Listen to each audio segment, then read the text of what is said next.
ಯಾಕಂದ್ರೆ ಸಿನಿಮಾ ಸಿಕ್ಕಿದ್ದು ಅವ್ರಿಗೆ ಮಗಳಿಂದ ಅಂತ ಒಂದು ಮಾತು ಹೇಳ್ಬೋದು ಮಾತು. ನನ್ನ ಮಗಳಿಂದನೇ ಅವನಿಗೆ ಫಿಲಮ್ ಸಿಕ್ಕಿತ್ತು. ಹೇಗೆ?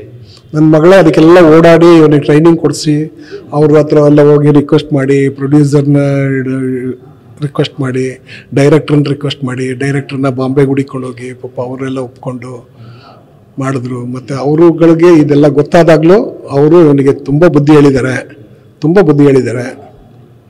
ಕೇಳಿಲ್ಲ. ಅವ್ರ ಕೆರಿಯರಿನ ದೃಷ್ಟಿಯಿಂದ, ಯುವನ ಗುರುವಿನ ಕೆರಿಯರ್ ದೃಷ್ಟಿಯಿಂದ ಜೊತೆಲಿರೋದು ಎಷ್ಟು ಮುಖ್ಯ ಅನ್ಸುತ್ತೆ ನಿಮ್ಮ ಮಗಳ ಜೊತೆ? ಅವರು ಕೆರಿಯರ್ ಚೆನ್ನಾಗಿರ್ಬೇಕು ಅಂದರೆ ಇಬ್ಬರು ಚೆನ್ನಾಗಿರ್ಬೇಕು.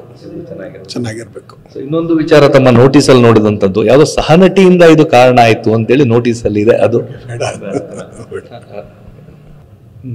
ಯಾಕಂದ್ರೆ ಸಿನಿಮಾ ಸಿಕ್ಕಿದ್ದು ಅವ್ರಿಗೆ ಮಗಳಿಂದ ಅಂತ ಒಂದು ಮಾತು ಹೇಳ್ಬೋದು ಮಾತು. ನನ್ನ ಮಗಳಿಂದನೇ ಅವನಿಗೆ ಫಿಲಮ್ ಸಿಕ್ಕಿತ್ತು. ಹೇಗೆ? ನನ್ನ ಮಗಳೇ ಅದಕ್ಕೆಲ್ಲ ಓಡಾಡಿ ಅವನಿಗೆ ಟ್ರೈನಿಂಗ್ ಕೊಡಿಸಿ ಅವ್ರ ಹತ್ರ ಎಲ್ಲ ಹೋಗಿ ರಿಕ್ವೆಸ್ಟ್ ಮಾಡಿ, ಪ್ರೊಡ್ಯೂಸರ್ನ ರಿಕ್ವೆಸ್ಟ್ ಮಾಡಿ, ಡೈರೆಕ್ಟ್ರನ್ನ ರಿಕ್ವೆಸ್ಟ್ ಮಾಡಿ, ಡೈರೆಕ್ಟ್ರನ್ನ ಬಾಂಬೆಗೆ ಹುಡಿಕೊಂಡೋಗಿ ಪಾಪ ಅವರೆಲ್ಲ ಒಪ್ಕೊಂಡು ಮಾಡಿದ್ರು. ಮತ್ತು ಅವರುಗಳಿಗೆ ಇದೆಲ್ಲ ಗೊತ್ತಾದಾಗಲೂ ಅವರು ಇವನಿಗೆ ತುಂಬ ಬುದ್ಧಿ ಹೇಳಿದ್ದಾರೆ. ಕೇಳಿಲ್ಲ. ಅವ್ರ ಕೆರಿಯರಿನ ದೃಷ್ಟಿಯಿಂದ, ಯುವನ ಗುರುವಿನ ಕೆರಿಯರ್ ದೃಷ್ಟಿಯಿಂದ ಜೊತೆಲಿರೋದು ಎಷ್ಟು ಮುಖ್ಯ ಅನ್ಸುತ್ತೆ ನಿಮ್ಮ ಮಗಳ ಜೊತೆ? ಅವರು ಕೆರಿಯರ್ ಚೆನ್ನಾಗಿರ್ಬೇಕು ಅಂದರೆ ಇಬ್ಬರು ಚೆನ್ನಾಗಿರ್ಬೇಕು.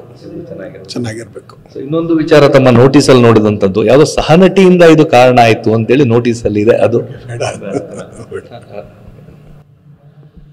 ಇದು ಯುವರಾಜ್ ಅವರ ಪತ್ನಿ ಶ್ರೀದೇವಿಯವರ ತಂದೆ ಭೈರಪ್ಪನವರ ಮಾತು.